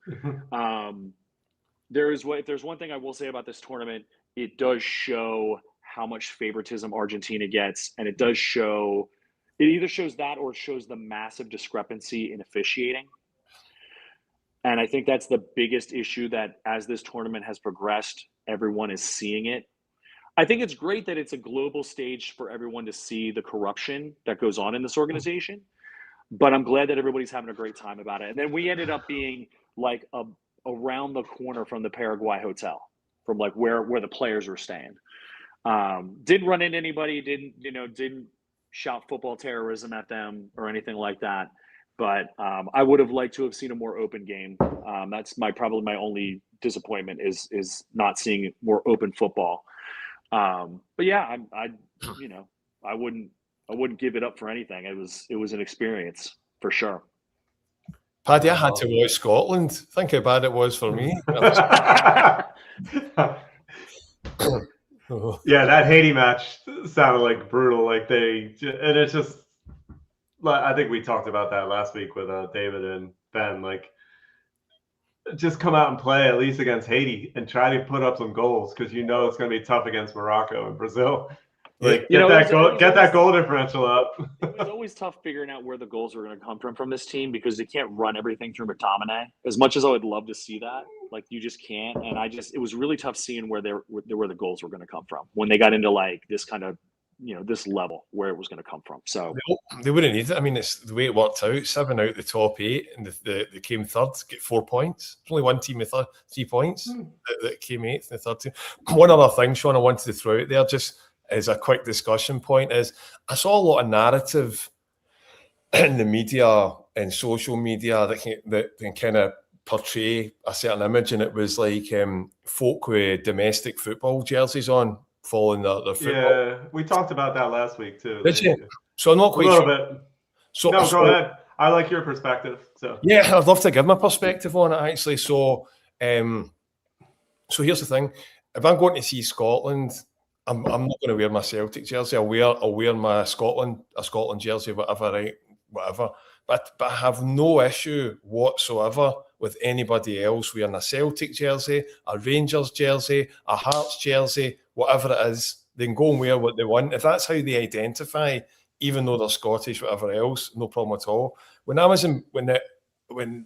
came home after Boston, I saw a couple of things that went viral on social media about Celtic supporters with the jerseys on getting booed and stuff walking through.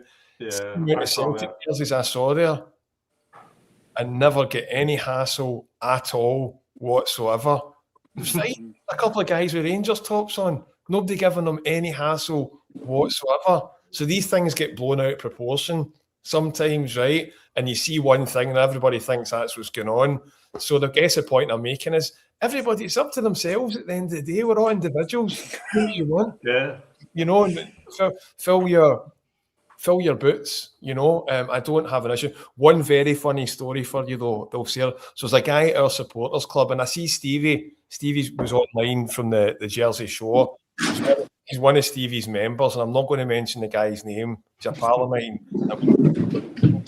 You might know him. Anyway, after the Bolivia game, or at the Bolivia game, Red Bull Stadium, there's a photo going about. Shanklin's just scored, right? And there's 2 guys in the background with Celtic jerseys on, and one of them looks like he's throwing absolute dog's abuse at Lauren Shanklin, right? It went viral, went all over social media, got bloody Celtic fans, giving the Rangers player abuse. And then there's a guy who's got a Rangers podcast that gets sent on to me. He had a 2-minute video ranting and raving about this guy who's a member of our supporters club, calling him for everything, right? And it's just like, see the guy, right? He'd be the first to tell you if he was giving Shanklin abuse. What happened was he dropped his beer at the time when he stood up and he was caught him. And all of a sudden, it was like all over the media, Celtic fan, their dogs abuse and all that. And he dropped his drink, and the funniest things ever. So Stevie will know exactly who I'm talking about from the Jersey Shore. Oh, that's great. That's fantastic. Well, that's what David from the Plowboys, he was there for 9 days. He was there the whole time in Boston, the whole time Scotland was there, and got there a couple days ahead of time. And he's like, I was wearing like Celtic stuff like half the time I was there, and there was no issue whatsoever with it. Like, so that's what it may have just been that one video that it just got caught, and people meant and that became the narrative for what the entire thing was. So that's crazy. But yeah, I was kind of curious, and I asked on that because I think I brought up that video because I had no idea because I like that's the only thing you saw based on what was posted on all the social media videos. So that's hilarious. Every single one of them, by the way, was wearing a Celtic jersey. Well, it said hail, hail. So yeah, that's Andrew. Good for him. Next World Cup. Is that next one is in Australia? I didn't even think that. Yeah, it is. And then I'm just throwing up comments I've been saving the whole time, and that just goes back to our, we're shopping in the World Cup, and it's a tough place to shop, but like, I do think we need to start bringing some younger guys into the mix to, fill in some of those spots but again, shopping in the World Cup is tough because you're competing. You're spending more money than you would if you're not. So yeah, but the thing is to get that work done early. Yeah. Mm-hmm. Right. Like look at a team look at Bayern Munich. They went out and they got the German left back, and they got that striker from Morocco, and they wrapped that stuff up right away. Mm-hmm. So if you do it early, yeah. So I'll start out there. Last discussion point, if you guys want to go there, but your thought in terms of the World Cup, the Balogun red card and how that was all handled. So, Chris, I'll go to you first. Do you want to tackle this topic? Sure. I'll Last topic of the night. I will give it a go. I didn't see the U.S. match, right? So I didn't see the red card incident live. Okay, let's go ahead and get that out of the way. Did it look like a foul? Yeah, it looked like a foul. His studs went into the back of, the guy's leg. Okay. I think it was potentially a red card.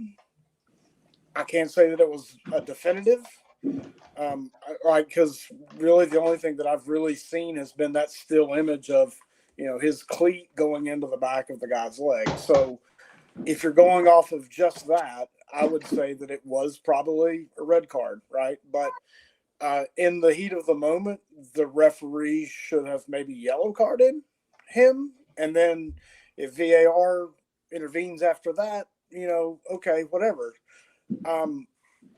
I think all of that aside, right? Like if you take the actual football incident that happened and you say, okay, he was red carded, blah, blah, blah, blah, blah. Like we all would immediately be like, cool, and like, he's not available for the next match. No big deal. Right. And I think that you saw a whole lot of people that don't watch a lot of football on the world stage, and then I don't really want to get into the president. Don't worry, I will. That's a big part of it, but but to come out and say that he made a phone call and now the guy can play. And, they're all yucking about like, oh, look at this. I made it happen, da-da-da-da-da. And he didn't know that a red card meant that he can't play the next game. Like, just all of the things, like, all of it it's just fucking gross. All of it was just fucking gross. And, Lord, I did not expect you wanted to talk about this, but it's a big topic lately. Yeah, it was disappointing in that if it had been handled and nobody else had come out and intervened and whatever, and FIFA had made the decision, and they had reviewed it on their own, and they decided that it wasn't a red card, great. Right. But I don't think anybody's buying that there wasn't some sort of something going on. I think that's where everybody's at, is like, you can't say that you did this. This happens. Now he's reinstated and he plays, that there wasn't something already there. But just the embarrassment of people that don't watch enough football to understand that, like, there was a mechanism for this not to be such a controversy, and it wasn't taken. Yep. In the soapbox. I'll go to Patty because I know you're chomping at the bit. So dig in.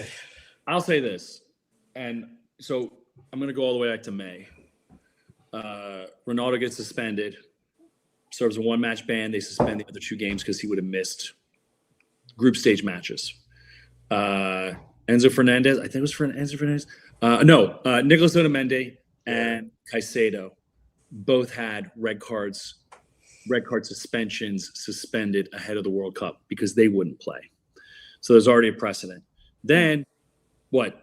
Argentina's first game, Messi stamps on a guy, and he should have been sent off. And he goes on and gets a hat trick, and everybody's real happy about it, but he should have been sent off. So that's the precedent. Okay.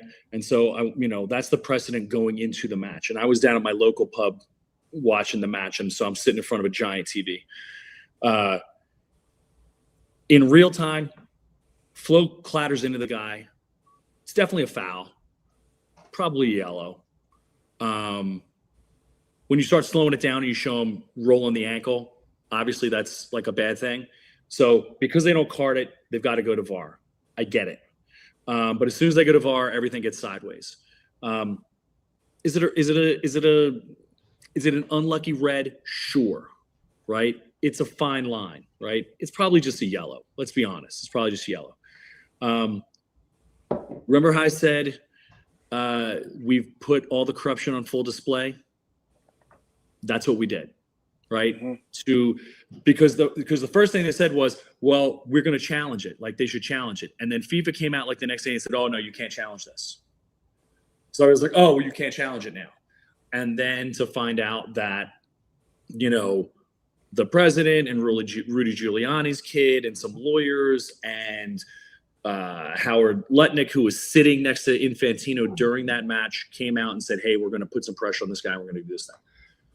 Stupid. Then for the president of the United States to go in front of a thing, and he's he's very egotistical. He's got to take credit for everything. And then he says, I watch a lot of sports. That wasn't a foul. And then like 2 seconds later, he said, I never even heard of a red card. I never heard of a red card. It wasn't a foul. So I went to social media and I was like, you're an idiot. This is a foul. And of course that brought out all of the casuals, it brought out all the,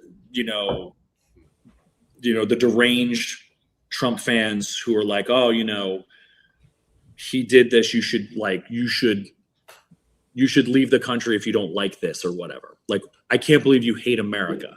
And it's like, my guy, I watch infinitely more football than you do. Like, I know what is going. I know the rule. I get it. I know what's going on. I know when a dumb person says it's not a foul, but it's an obvious foul, that they're being dumb.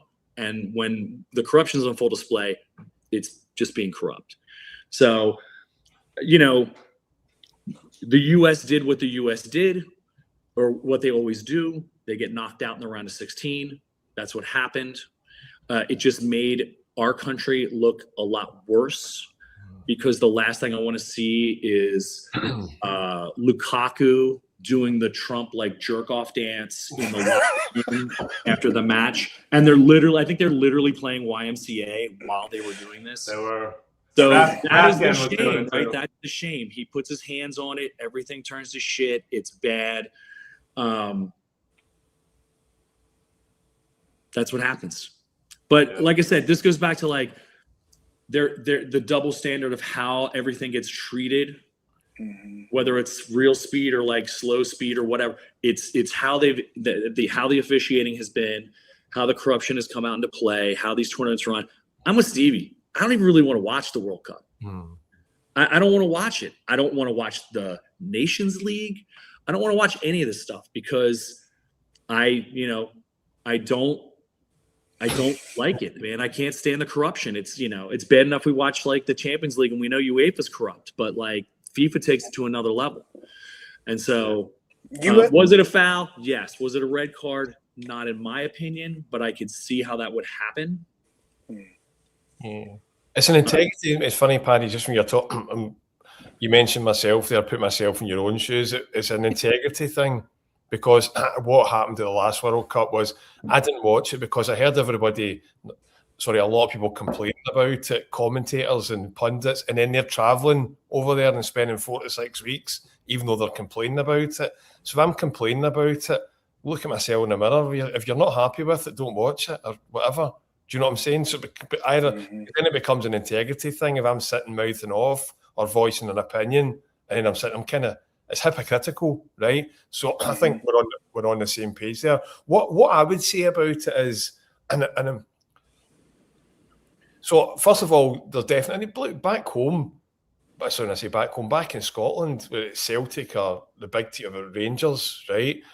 There's a school of thought that the other teams in Scotland don't get the decisions in the big games like we do, right? So there's a similarity there. You talk about FIFA favouring the big nations and Brazil and Argentina, so there's a corollary there. The other thing I would say is I draw comparisons with what we talked about with the Celtic board at the moment. We don't know what happened with this whole thing. We don't know what happened in this instance. All we know, there was a folk. We don't actually know how that decision came to. And the reason, if that was a one-off, right, we might be all right with it. But it's not. It's because all the other stuff that we've talked about before, you mentioned the word corruption, there's so many instances of it. And it's the same with the communication we get at Celtic. So when we hear something or we don't hear something, it's not a one-off. We're going back a season, 18, and it's the not understanding why, the transparency that allows us to make our own assumptions. Which is but I think, to your point, I think that you don't want to know. You don't want to know, probably. You don't want to know. If you knew, it would make you feel worse. If you knew what happened in the boardroom, about why we're slow to make transfers, about why we nick them. They can't tell us. Yeah, you wouldn't want to. If you found out, it would make you probably feel worse. Yeah. Same thing with this. If you knew exactly the nuts and bolts of how this all went down, the phone calls or whatever, legal threats or whatever, it would just make you feel worse. I feel bad enough that we have to talk about it because it's, it doesn't matter. Like I said, the U.S. team gets to a certain point, and that's as good as they are, and that's that. And the Belgians get to a certain point, and they're as good as they are too, and that's that. But also to make an international incident out of it, and then like the next day I got to hear like, oh well, Keir Starmer had the England-Mexico game pushed back, a couple hours or whatever. I don't want to hear this stuff. Like this is why I don't want to watch this. But then I'm sitting at the Black Taxi up in Philly. Over by the Art Museum, watching Cape Verde and Argentina, and that guy from Cape Verde who almost never scores goals, cuts back and just hits the most beautiful shot. Oh. And the entire pub goes nuts. We're all going nuts. Yeah. That's why I go. That's why I watch, because I want to see those beautiful moments where like just this little bit of skill is just, you can't replicate that, and it's so beautiful, and that's why I want to watch. But all this other stuff that goes on in the background is just such garbage, and I don't want to watch it, and I don't want to know about it. And we didn't need it. It wasn't necessary. It just. The other thing as well, Paddy, slightly different, but it's not I told you so. Whatever. For the last 2 or 3 years, I've been saying to my pals, whatever, at supporters club, like VAR being brought in. Oh, it's a good thing for the game, or whether you think it's a bad thing. The system's trying to slow the game down. The game is getting slowed down, the hydration breaks and everything else. So we'll say, you can't, they're not going to go commercial breaks for VAR, but they're slowing the game down bit by bit that will allow that natural integration of the money making right, over and I have to say that maybe part of it, I'm getting older, don't like the change, whatever else, but that's another aspect of it. I do not like the game. As you hear Ange talking about it, you should talk about it, you drive him absolutely crazy.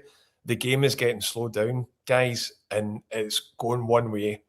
Mm-hmm. You know, Right. 10, 15, 20 years, and FIFA, those bodies are playing a big part in promoting that as well, because football's a community game, but it's becoming all about the money. I mean, I will say that I was at a match where the hydration break was a necessity. Oh yeah, right. Sometimes it's needed. Absolutely, it was a necessity. But there were times early on where like the U.S. is playing out in like Santa Clara or something. It's like 70, or they're in Seattle and it's 73, and they take 2 hydration breaks, and I'm just like, this is absurd. Right. Yeah, stolen by the rich. Yeah, I love that. Invented by the poor, Storm, but I love that. It's true. It's horrible. And I think particularly as Celtic supporters and where we come from and our background, it's even harder for our community and our support to accept that. I think that's fair. I think that's tough. But I mean, and we haven't talked about that, like the hydration breaks and all that stuff around this World Cup. But I mean, that's a thing for me too. I mean, because I discovered Celtic and the sport way later in life than I wish I did. I wish I had them my whole life, like you, Stevie. But like it's almost put me off to all the other American sports that I've followed my whole life, like football and baseball, basketball. Like it's obnoxious the amount of, like, basketball has TV timeouts, like where they're not, like, teams aren't calling timeouts on their own. We're stopping the game so we can have a commercial, and it becomes part of the game, and you just get used to it, and it's fucking maddening, and it's one of the great parts about the sport, about soccer, football, that like it does have that, and it does change the game, and you see it in some of these games, like where it changes the flow of the game. The stoppages, the teams that are kind of on the ropes, and they get that little break to kind of like time get things under control a little bit. And I'm sure there's been some teams that have absolutely benefited from that in the tournament. I haven't watched. I mean, like I've watched the last two of the. I broke my boycott, like I said, for the England-Mexico game. England-Mexico and the USA-Belgium game. So apologize to everybody who has given me credit over the last few weeks for boycotting. But I fucking broke. I wanted to see England lose so bad, and then it still didn't work out my way. You see next week, by the way, see if Norway beat England. Are you guys going to do the rowing thing on this one? No, we might. I might do it right now. Well, I'll tell you this, Stevie. If Norway beat England, that means they have to beat Argentina first. And if they do that, I'll be rowing. You will be rowing. I'll be banging the drum and rowing if they beat if they can pull that off. Yeah, that's what I said. I put it in our group chat last night. Inexplicably, my neighbor across the street from me, my wife told me not to talk about this, but I'm still going to talk about it. Nobody's going to watch it, but I have not spoken to my neighbor across the street in like 12 years. Literally, he's one of the biggest assholes you'll ever meet in your life. Just yesterday, pops out an England flag on it, like hanging off his garage. His last, I shouldn't say his. He has a very German last name. I'm like, are you doing this to fuck with me? Like, because I put Irish flags out sometimes, and I'm like, and my wife told me, she's like, you're not, like, do not, because I do. I've taken pictures of like Trump flags in my neighborhood and posted them on social media. She's like, she texted me like when he put it out. She's like, you won't believe what so and so. Just say so and so. Yeah, I think she said ass hat. Did across the street, like and like I would never have expected that. So like made me so yeah, I'm like, I literally went on Amazon, like, how can I get a Norway flag like in a day, like off Amazon?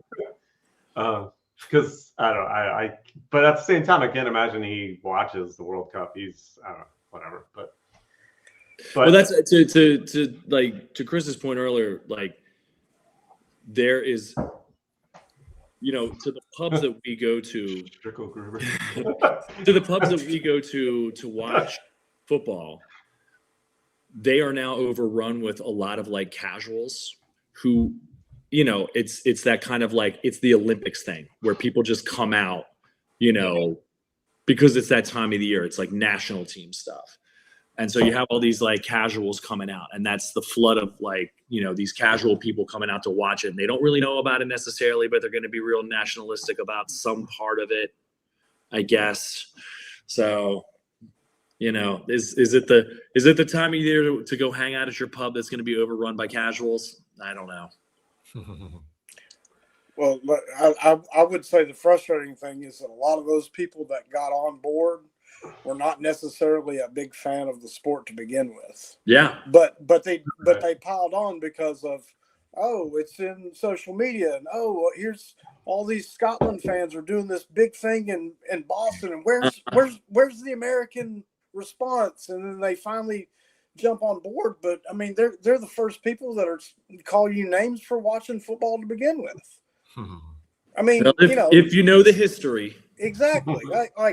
That's the double standard that I can't wrap my head around. Is like, well, you know, if you don't like something, then don't watch it, right? But they do it to an extent, especially when you know, politicians get involved, and those people will do whatever those politicians say, no matter, you know, whether they, you know, believe something or not. They just parrot everything that they say. Well, the first thing that was said was, oh, well, you know, this da da da da da da da da, and everybody piled onto it, and then you have a rampant amount of people that don't watch the sport, don't understand the rules, don't understand how FIFA operates, don't listen to what UEFA puts out that says, hey, this and this wasn't handled correctly, FIFA. Like, UEFA has a point-by-point bulletin of why they should have not rescinded the red card, right? And for UEFA to put that out, I mean, how many times as Celtic supporters can we be like, "Fuck UEFA," right? Chris, you know as well as I do. The only reason UEFA put that out there is because Sepp Blatter is so jealous of how corrupt FIFA is right now. He was like, "If I could only get away with half of this." Exactly, but jealous.